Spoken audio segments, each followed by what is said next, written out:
Agora eu quero mostrar para vocês, só para encerrar essa parte aqui, e eu quero ser bem breve, uma outra situação, mesmo do trabalho, ok? Veja bem, eu quero que vocês observem, olha, eu vou colocar aqui um chão aqui, qualquer coisa assim. Isso aqui me aconteceu, eu fui perguntado sobre essa situação aqui. Eu vou desenhar um moleque aqui assim mais ou menos, carregando aqui uma espécie de uma caixa, que seria um bloco. É aquele mesmo bloco C lá da outra figura anterior. E aqui ele vai sair desse mesmo ponto A e vai caminhar até aqui, a esse ponto B. Tá? E vai percorrer aqui também uma distância de 10 metros. Ele está agora aplicando uma força F na vertical, certo? Essa força será de 20 newtons também. Pronto, vamos fazer milhões, né? Vocês vão entender agora a situação do cosseno aqui na fórmula. Trabalho é igual a força vezes o deslocamento vezes o cosseno do ângulo formado. Gente, vamos fazer aqui agora, olha só, o rapazinho, né, que tem zoinho, boquinha, tudo aqui bonitinho, né, zoinho aqui, tudo tal, carregando ali uma caixa e caminhando, como se ele estivesse fazendo isso aqui, ó. Tá. Numa dessas minhas andanças aí, fazendo palestra justamente sobre a energia, aí eu fui perguntar, né, por que o cara não estava trabalhando, não sei o que lá, alguma coisa assim. Já faz algum tempo, eu não me recordo. Aí eu fui responder, por que eu não estava trabalhando? Não, ele estava trabalhando. Agora, no sentido do cotidiano dele. Isso é uma coisa. Então, como diz aquele, eu sempre gosto de falar em postagens aí, não é? Nem tudo que parece ser é. Pois então, esse é um caso típico. Nem tudo que parece ser é. Porque aqui, na física, dentro do universo da física aqui, esse corpo necessariamente não vai estar realizando trabalho. Mas como que prova isso cientificamente, matematicamente falando? Simples. Olha, se eu for pegar esses valores aqui e for jogar, primeiro eu vou fazer mais uma vez aqui o meu DCL, ou seja, o meu diagrama de corpo livre, para que todos possam entender. Observe que a força agora ela está atuante para cá, para cima, que é uma força igual a 20 newtons. Só que o deslocamento é para cá. Esse é o meu deslocamento, que é igual a 10 metros. No eixo X, aqui é o eixo Y. Observem, meus amigos, que força e deslocamento formam um ângulo reto, ou mais precisamente, um ângulo de 90 graus. Correto? Está formando um ângulo de 90 graus. Isso muda toda a história de trabalho dentro da física. Como assim? Vamos lá. Olha, o ângulo é 90 graus. Por que está formando um ângulo reto entre Fx e D? Perdão, entre a força Fy e a força D, e o deslocamento D. Por quê? Porque elas são retas perpendiculares. Retas perpendiculares, elas formam um ângulo de 90 graus, não é isso? Nesse único ponto de encontro delas aqui, elas vão formar um ângulo de 90 graus. É o ponto comum delas aqui, é esse ângulo. Aí vem a historinha do cosseno, tá bom? Se você for substituir aqui trabalho é igual a força, que é 20 newtons, vezes o deslocamento, que é de 10 metros, vezes o cosseno de 90 graus.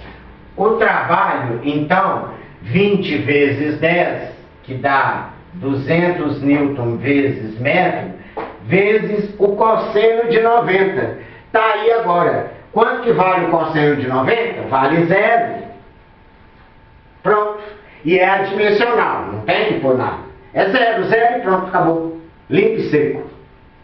Aí, você tem, então, 200 newtons metros vezes 0. Trabalho é igual a 0 ou nulo. Então, quer dizer que quando você vai concluir aqui, então, que todas as vezes, prestem atenção, todas as vezes que força e deslocamento estiverem formando retas perpendiculares, o trabalho vai ser nulo. Você às vezes nem precisa, se a questão for de múltipla escolha, um Enem da vida, por exemplo, que você tiver que marcar lá, você já pode ir na opção 0. Por quê? Porque força e deslocamento vão formar um ângulo de 90 graus. Formando um ângulo de 90 graus, cai nessa situação aqui.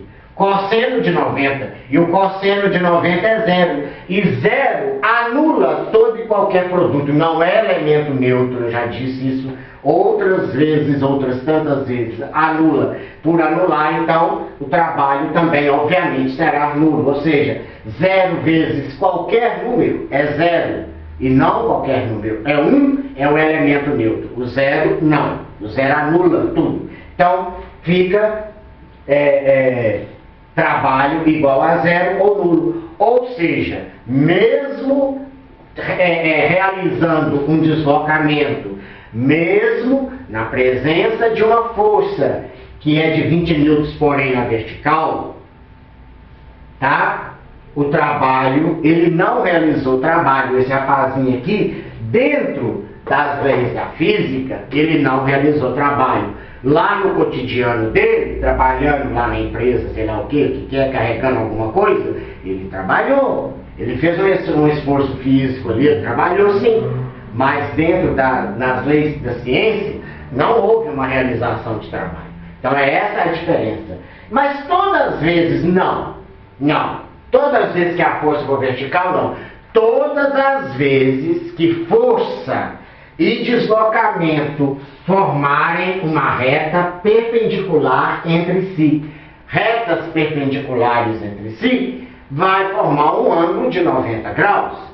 Formando um ângulo de 90 graus, pela teoria matemática aqui, a fórmulazinha, cosseno então vai dar um cosseno de 90, porque a reta de duas retas perpendiculares entre si formam um ângulo de 90 graus, cai nessa situação aqui, cosseno de 90 é 0, 0 vezes qualquer coisa é 0, é nulo, então vai dar um trabalho também nulo, tá?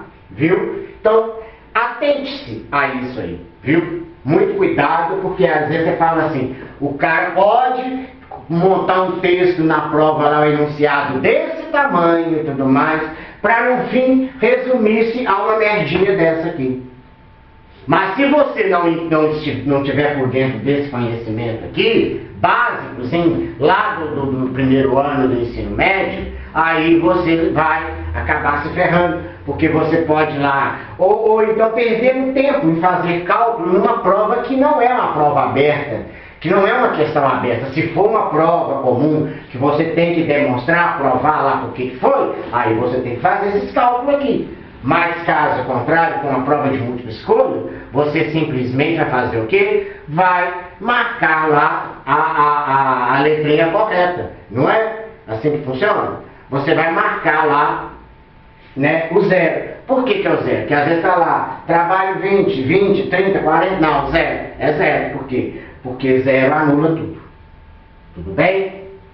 Agora, tá deixando o trabalho de lado aqui e eu vou dar início, porque o tempo já não vai contribuir muito, né? É incrível como que passa tão rapidamente assim o tempo quando a aula se torna interessante. Basicamente eu gosto muito de falar sobre isso, tá? Mais interessante ainda, pessoal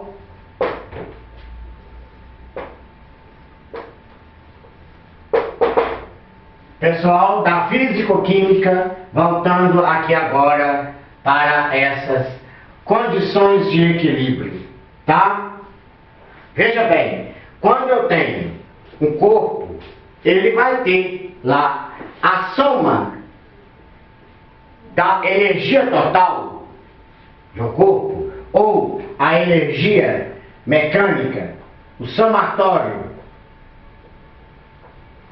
Essa letrinha aqui, ó, sigma, do alfabeto grego, da energia mecânica interna total de um corpo, que é igual a soma, que é igual à energia cinética, mais a energia potencial, desculpe, que é igual a energia potencial,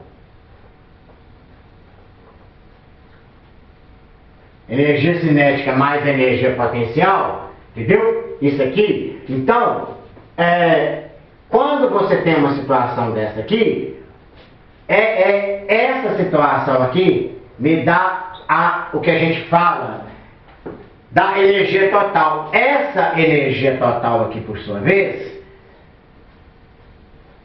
o somatório dela, a energia mecânica, é igual a zero. Por quê? A partir do momento que um corpo transfere energia para outro, o outro que recebe, eu tenho dois corpos aqui. Eu tenho dois corpos. Tá vendo? Esse aqui tem muita energia que vai passar para esse corpo daqui. Veja só, né? Eu tenho energia aqui, esse aqui está menos energia, esse aqui está mais energia, está mais energizado, menos energizado, então eu vou passar energia para cá. No final da transferência e da transformação da energia, quando ocorre a transferência e a transformação da energia, que a gente volta naquele princípio básico da lei da física clássica, ou newtoniana, que é essa que nós estamos falando, a mecânica newtoniana, né? A energia não pode ser nem criada e nem destruída, apenas transformada.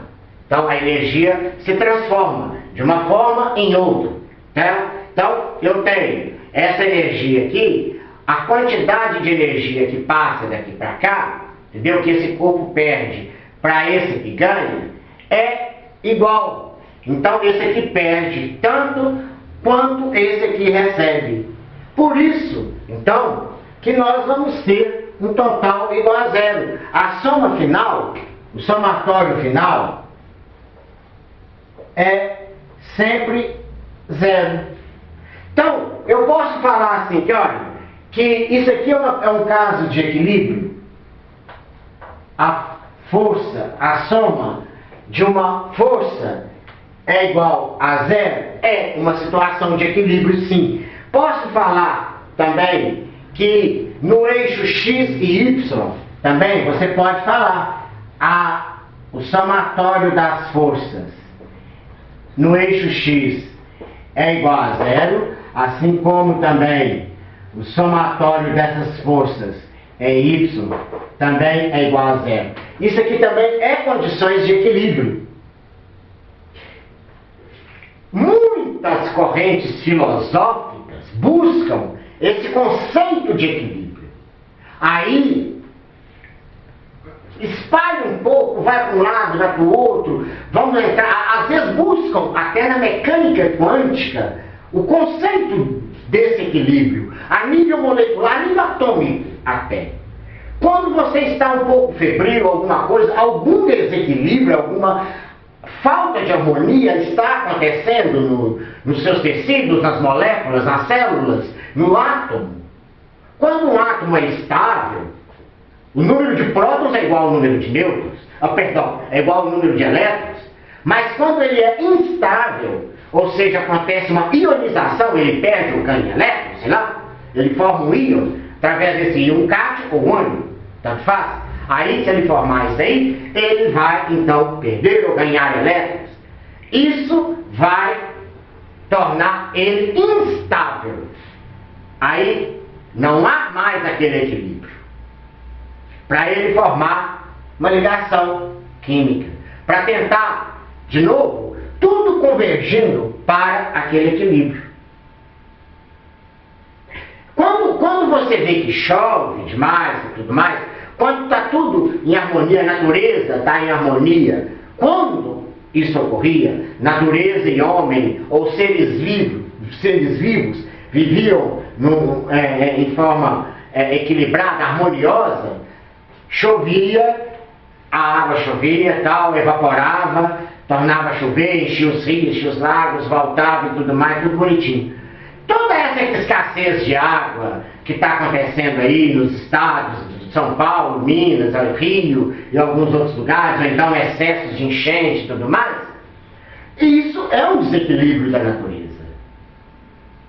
Então nós temos que pensar muito, quando a gente fala nessa palavrinha aqui, equilíbrio, a busca do equilíbrio. Até quando eu comecei, eu falei, até ainda tenho que dar um encerramento desse projeto lá da Serra do Roncador, que eu falo em equilíbrio também, muito se busca essa sincronia e sintonia, vibrar numa mesma sintonia, ali você vai sintonizar, né, as vibrações, entendeu? Na mesma frequência de onda, entendeu? A mesma frequência, ali, então há um equilíbrio entre você e aquela outra pessoa. É aquilo que os monges budistas fazem também, a busca do equilíbrio. Isso é muito interessante, principalmente nos dias de hoje. Só que há muitas vertentes filosóficas de tudo isso. E buscam, às vezes, até explicações também na mecânica quântica, para que haja isso aí. Está errado? Não está errado. Mas tem que atentar-se ao não distorcer os fatos que possam fugir muito daquilo que a ciência propõe, daquilo que foi pensado, daquilo que foi escrito e comprovado em tese, matematicamente, empiricamente. Aí nós estamos falando da coisa correta. Entendeu? Que tem coisas que falam teoricamente demais, entendeu? Em tese falam-se tal, mas na parte que é a comprobatória mesmo, não há o que se falar, não há uma comprovação científica daquilo. Então, tem que tomar cuidado. Essa palavra equilíbrio, vocês, aí agora, pessoal da físico-química agora, porque olha só, quando eu falo, veja bem, quando eu falo aqui muito com vocês, entendeu? No equilíbrio, eu posso pegar, veja bem, essa garrafinha de água aqui, que estava gelada, agora ela está na temperatura ambiente. Por que isso? Porque o meio ambiente transfere calor que está mais quente aqui dentro Que a água chegou aqui a uma temperatura de 2, 3, 4 graus Celsius, e aqui não. Nós temos aqui uma temperatura ambiente. Então, quer dizer, o que acontece na verdade é que o ambiente perde calor, porque ele tem mais, nunca no sentido contrário, e sim do mais quente para o mais frio, ele vai aquecer essa água. Passa, transfere calor para ela. Correto? Nesse transferir de calor, mas vai até um certo ponto. É onde que entra a tal da termometria, os termômetros que nós vamos falar. Por quê? Porque depois que atingir o que nós chamamos de equilíbrio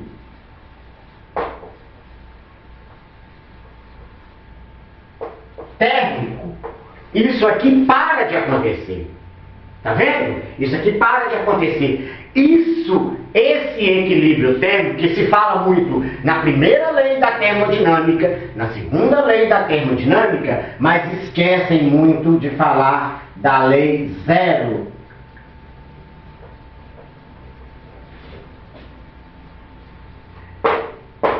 Da termodinâmica. Viu? Essa é a lei zero da termodinâmica. E para se falar em lei zero da termodinâmica, só se falando em equilíbrio. Tá bom? Eu volto, meu tempo está esgotado, para falar depois sobre isso com vocês. Ok? Um abraço, tchau.